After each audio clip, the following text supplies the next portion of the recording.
Olá, tudo bem? Professor Luciano Valadares, mais uma vez aqui com vocês. E hoje eu estou aqui para falar sobre economia, fundamentos da economia, mais especificamente sobre as variáveis que afetam exportações e importações. Então a gente está falando aí, né, sobre macroeconomia, né, que um breve release aí, é lógico, sobre fundamentos da economia. Lógico que o assunto não se esgota aqui, mas para você que está estudando aí, já é um grande norte para você, uma grande noção dessas variáveis aí que afetam, né? A gente vive aí no Brasil muito da chamada balança comercial. Então, vamos lá. Probleminhas técnicos, mas agora sim, vamos lá então. Bom, primeira coisa aí sobre as variáveis que afetam exportações e importações, a gente tem então a taxa de câmbio, né? O que é isso, né, professor? Fala pra gente. Então, ó, define-se taxa de câmbio como o preço em moeda nacional de uma unidade de moeda estrangeira. Mas como assim? Como é que funciona isso, né? Então, ó, preço em moeda nacional, ou seja, em real, de uma unidade de moeda estrangeira. A gente usa basicamente o dólar no Brasil, né? Em algumas ocasiões aí também o euro. Então é o valor que o dólar, ou euro, ou qualquer outra moeda tem na sua cotação em real. Então, como é que se dá essa relação? Então a gente tem uma elevação da taxa de câmbio, representa uma desvalorização, e o oposto, uma valorização. O que isso quer dizer? Quer dizer o seguinte, quando entra muito dólar na nossa economia, né, a gente tem uma grande oferta dessa moeda, né, muita moeda, você pode começar a escolher, né, de quem comprar, e aí acaba desvalorizando. O contrário, quando essa moeda começa a se tornar escassa, ela tende também a se valorizar. Então, uma desvalorização cambial tende a desestimular as importações e estimular as exportações, pois o mercado interno encarece os bens importados e aumenta a renda dos exportadores, e no mercado externo barateia os bens que os países exportam. Ou seja, quando o dólar sobe, né, igual a gente tem visto aí, normalmente o dólar em torno de R$ 5, significa porque que aumenta as exportações. Porque para o mercado lá fora, né, ou seja, se a gente for olhar essa taxa de câmbio nos Estados Unidos, por exemplo, um real vale 20 centavos de dólar, né, 20 cents. Então fica muito barato para eles comprarem no Brasil. Então eles compram muito e aí a gente começa a exportar bastante. Agora, quando aqui a gente começa a ter o dólar aí, acreditem se quiser, o dólar já chegou a 98 centavos de real, logo lá no início do plano real, né, desestimula um pouco. Por quê? Porque o mesmo preço que ele paga no Brasil, ele vai pagar lá nos Estados Unidos, como exemplo. E aí desestimula um pouco aí eles a terem a querer comprar do nosso mercado, e isso aí afeta a nossa exportação ou importação. Regimes cambiais. Então, referem-se ao modo como institucionalmente os países interferem ou não em suas taxas de câmbio. Os países, né? Dá um exemplo para vocês. No Brasil, né, a gente tem reservas em dólar no Brasil. Quando o dólar começa a sair muito dólar no mercado, ou seja, a oferta de dólar no mercado começa a ficar muito escassa, o que acontece? O governo, através do Banco Central, que é o banqueiro do governo, ele pega e começa a se desfazer das suas posições em real, em dólar, ou seja, ele começa a colocar dólar à venda no mercado. Quando ele aumenta a oferta, automaticamente ele tira um pouco do valor do dólar. O contrário ele também faz. Se o dólar fica muito barato, se ficar barato, desestimula as exportações. O que o governo faz? Ele entra no mercado comprando esse dólar, ou seja, retirando um pouco da oferta para que tenda a aumentar. Então esse jogo aí é feito o tempo todo. E quais são os regimes então que tem? A gente tem aí o câmbio flutuante. Então a taxa de câmbio oscila livremente para garantir o equilíbrio de mercado. Isso é, o equilíbrio entre oferta e demanda por meio de moeda estrangeira. Significa que, em teoria, os governos não se meteriam e isso seria regulado somente pelo mercado, né? O que não é comum acontecer, tá bom? De alguma forma, os governos sempre vão lá estar se metendo. Do outra forma, o governo aí se metendo direto ao câmbio fixo, Então, o nível é determinado pelo Banco Central. Não se determina o nível da taxa por decreto ou qualquer tipo de norma. O mecanismo de intervenção se dá a partir da compra e venda da moeda estrangeira no mercado pelo Banco Central por um valor fixo. Nesse caso, é necessário que o Banco Central disponha de reservas suficientes para ser o grande vendedor e comprador do mercado. Então, o que acontece? Eu vou lá e estabeleço. O Brasil já fez isso, estabeleceu lá câmbio fixo, 1 por 1. No início do real, a gente tinha um câmbio fixo lá em 95, 96, câmbio fixo, 1 para 1. Se a gente soubesse, a gente ia comprar um monte de dólar aí. 1 por 1. E aí, em determinado momento, o governo liberou essa situação, porque o câmbio fixo maquiar a economia não é legal, você tem que deixar a economia trocar entre ela também. E aí o governo foi lá que descambiou, aí que deu aquele dólar a 98 centavos. Que beleza, hein? Quem dera. E tem o câmbio misto. A taxa de câmbio pode variar dentro do limite máximo ou mínimo determinados pelo Banco Central. Caso a taxa atinja qualquer um desses limites, o Banco Central intervém no mercado, ou comprando a uma taxa fixa, no caso de câmbio atingir o limite mínimo, ou vendendo no caso de atingir um limite máximo. No Brasil, aí a gente usa muito, ou seja, a gente tem os tetos, não fixado que não vai passar, mas o governo vai pilotando aí dentro desse teto máximo e mínimo aí, onde ele quer ficar para que a nossa moeda não ultrapasse aquilo que ele determina. Bom, flutuação cambial e suas consequências. Então, supondo agora que estamos diante de uma economia em que há taxas flutuantes de câmbio, se o mercado interno de divisas oscilar demais, como o governo pode ou tende a interferir para não afetar muito a economia nacional. Então, de acordo com Dornbusch e Fischer, dessa forma seria: os bancos centrais podem atuar nesse caso como compradores e vendedores de moeda estrangeira, como já falei com vocês. Ou seja, eles possuem reservas, estoques em dólares e podem dispor de moedas para ofertar e também demandar moeda estrangeira no mercado de câmbio nacional, influenciando e equilibrando o valor dessa moeda da economia interna, como a gente já falou. Segundo os mesmos autores, quando o governo intervém dessa forma, em um mercado de câmbio flutuante, chamamos de flutuação suja ou flutuação administrada, que é mais ou menos o que acontece no geral, pois nesse caso são apenas os agentes tradicionais atuaram, pois não apenas os agentes tradicionais atuaram comprando e vendendo moeda, mas também o governo. Geralmente todo governo ele vai se meter aí, porque é de interesse dele garantir exportações ou importações dos seus produtos. Então, querendo ou não, eles acabam, mesmo sem o câmbio ser fixo, eles acabam atuando no câmbio flutuante também. Taxa de câmbio e inflação. Essa relação aí importantíssima. Então, quando a moeda internacional está com seu preço alto no mercado interno, que é o caso hoje do Brasil, a tendência é um aumento nas exportações do país, já que o exportador pode conseguir oferir maior renda com as vendas internacionais.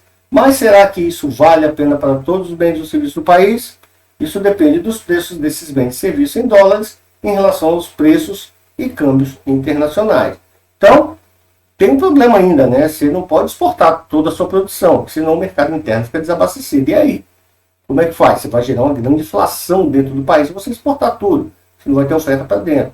E aí o governo, existem algumas regulamentações além de se meter no câmbio. Ele pode criar barreiras de exportação, ou seja, taxar as exportações para que tornem não tão interessantes exportar para que o mercado interno também não fique desabastecido. Então é um pesos e contrapesos aí. Assim é necessário encontrar a taxa de câmbio real de cada tipo de bem ou serviço para que se possa fazer essa comparação de melhora ou não do comércio exterior. Bens nacionais com preços altos relativos aos internacionais podem perder mercado mesmo que a taxa de câmbio esteja favorável a eles.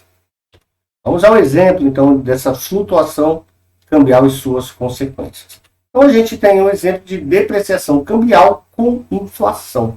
Então, olha só, suponha que o Brasil faça comércio internacional com a China, coisa que já faz, Temos abaixo as seguintes informações sobre a confecção de camisas similares em ambos os países e as respectivas taxas de câmbio.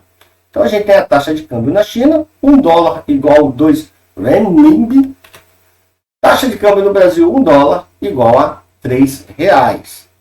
E temos aí o preço de camisa na China, 40 renminbi, não sei falar assim, que é igual a 20 dólares. Então a gente já tem uma informação ali, né? Se 1 dólar é igual a 3 reais, então essa camisa lá na China, que vai ser igual a 20 dólares, no Brasil já vai ser 60 reais. Então, ó, o preço da camisa no Brasil, 60 reais, que é igual a 20 dólares. A avaliação, então, dessa compra. Veja que mesmo a moeda brasileira seja mais depreciada em relação ao dólar, ainda assim não é possível vender para a China, porque o preço em reais é alto na China. A China vai preferir consumir do seu mercado interno, pois o preço em dólares fica igual ao ser convertido pela taxa de câmbio.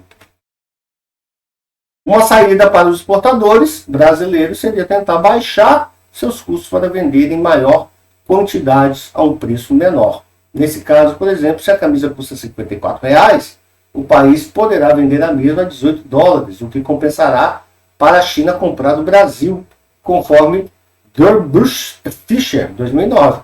É importante salientar que aqui não consideramos outros custos do comércio exterior, apenas a taxa de câmbio e os preços dos bens analisados. Por quê? Porque aí vai entrar também todo o fator logístico, vai entrar toda a questão de impostos que se paga no Brasil e para exportar, coisa e tal, e aí, na hora que você coloca isso tudo, talvez ficasse melhor, talvez não ficasse tão bom assim. Exportação e importação. Além da taxa de câmbio, outros fatores que afetam o comércio internacional de um país. Então a gente tem aí diversidade de recursos naturais. Então o comércio internacional pode ser impulsionado pela diversidade de fatores de produção encontrado em outros países. O Brasil, nessa aí, a gente ganha de lavada, porque a gente ainda tem muitos recursos naturais. Embora saibamos que recursos são finitos. Então a gente tem que trabalhar de uma forma bem sustentável aí para a gente não perder isso. Diferenças de gosto. As demandas são diferentes em cada país. E pode ser que um país não tenha em abundância o que sua população deseja, mas outro tenha. Então você vê, no Brasil a gente importava muito vinho, hoje já fabrica vinho de qualidade nacional também, e aí a gente começa a ter aí, né, pegar essa diversidade de gosto, não tinha que importar muito, e começar a produzir dentro do país mesmo. Isso é bom para o país, mas depende. Tem muita gente que fala assim, poxa, mas por que a gente não pega aí, a gente é autossuficiente em petróleo? Que tipo de petróleo? Ruim. E aí a gente manda o petróleo para fora e importa combustível pronto, gasolina. Só que a gente tem que entender o seguinte, o custo de produzir gasolina no país é muito alto. Então é muito mais barato mandar para fora e comprar de volta do que produzir aqui, né? Então a gente tem que passar por uma reformulação total, né, para a gente poder produzir aqui dentro e se tornar autossuficiente. Não é assim tão fácil. Sem contar que a gente teria que importar petróleo, porque o nosso é muito ruim para isso. Diferenças no custo. Esse é um grande argumento do comércio internacional. Poder importar um produto com um custo baixo, devido a outro país que tem mão de obra barata. Quando a gente ouve isso, a gente já pensa, ó, China, não falta mão de obra, barato, ou mesmo que produz em grande escala. Ou ainda, no caso de país com possibilidades de impostos mais baixos. Por isso que a China hoje é a grande locomotiva mundial. Muita gente, paga-se mal, o pessoal trabalha muito, custo baixo, e aí todo mundo produzindo na China, porque é mais barato do que produzir aqui. Né? Provavelmente, se você está com o seu celular na mão, se ele não veio da China, tem uma grande parte dele que é chinesa, tá? Por quê? Porque é mais barato produzir lá do que produzir aqui ou em outros países. Políticas comerciais. Então, as políticas comerciais dos países têm o intuito de fomentar as exportações e reduzir as importações de bens e serviços não necessários de outros países. O que isso significa? Significa que as empresas elas querem vender o máximo possível e comprar o mínimo possível. Para quê? Para almejar a riqueza. Então, delineações das políticas comerciais. Então, a gente tem aí alguns acordos multilaterais. geralmente entre vários países de uma região como bloco econômico, ou seja, nós temos aqui meio capenga, meio sim, meio não, mas a gente tem aqui o Mercosul, né? A Europa tem aí a zona do euro, né? União Europeia, e por assim vai. Então, existem acordos multilaterais aí de comércio entre os países. E temos acordos bilaterais, acordos entre apenas dois países, em que esses negociam tarifas entre si e beneficiam ambas as produções com alguns tipos de bens e serviços. E aí, aqui na América do Sul, o nosso grande parceiro é a Argentina, onde tem lá, né, uns acordos entre os dois para se beneficiarem mutuamente aí um do outro. Barreiras de entrada de importações. Lembra quando eu falei? Primeiro assim, olha, os países eles tentam fazer algumas barreiras para importar o mínimo possível e poder ficar com essa riqueza. Então, essas são as barreiras de entrada de importações. Então, a gente pode ter barreiras tarifárias, que significa o quê? Refere-se à barreira direta à importação de outros países, visto que dificilmente há barreiras à exportação. As principais barreiras são os impostos para importação e as cotas de importação. Elas dependem do tipo de bem e de onde ele vem, pois devido aos acordos comerciais, os valores podem variar. Então eu vou lá e sobre taxa mesmo, você pode comprar o que você quiser dos Estados Unidos, só que você vai pagar 20%, dependendo do produto, né? Ou 30% dependendo do outro, 50% dependendo do outro, ou seja, você compra tudo que você pagar $1 lá, você paga uns 50 para você receber ele aqui. Ou seja, para tentar fazer você deixar de comprar lá fora e comprar aqui dentro do país. Tem barreiras não tarifárias também. Quando você não quer muita confusão, porque taxa e vale, você usa aqui uma barreira não tarifária. São mais usadas pelos países na atualidade, pois não parecem barreiras, mas sim proteção ao mercado consumidor interno do país do país que está importando. Vão de barreiras técnicas sanitárias até barreiras ambientais, ou seja, olha, a gente até queria deixar vocês comprarem, trazer aqui para o nosso país, mas olha, a Anvisa não autoriza, a outra agência não sei o que, tem que fazer isso, tem que fazer aquilo. Aí cria tanta barreira que os caras falam assim, olha, não vale a pena a gente entrar, porque vai ter que mudar nosso produto inteiro para poder entrar no Brasil e o mercado não vale tão a pena. E aí eles desistem e o país fala assim, olha, não fui eu que não quis deixar, né, que quis cobrar. Foi eles que não conseguiram se adequar ao que é o bem para o nosso cidadão do nosso país. Isso é que acontece normalmente. Bom, galera, foi breve, mas eu espero que você tenha gostado aí. Quer saber mais? Quer buscar mais sobre isso? Deixa aí um comentário aí no vídeo. Professor, pô, você podia entrar mais a fundo nesse assunto, que é interessante, a gente queria saber mais. Né? Gostou também? Deixa o like lá, é importante. Se inscreva aí no canal, que eu sempre estou trazendo coisas novas aqui para vocês. Fica aqui um abraço do professor Luciano e aquele até breve. Tchau, tchau!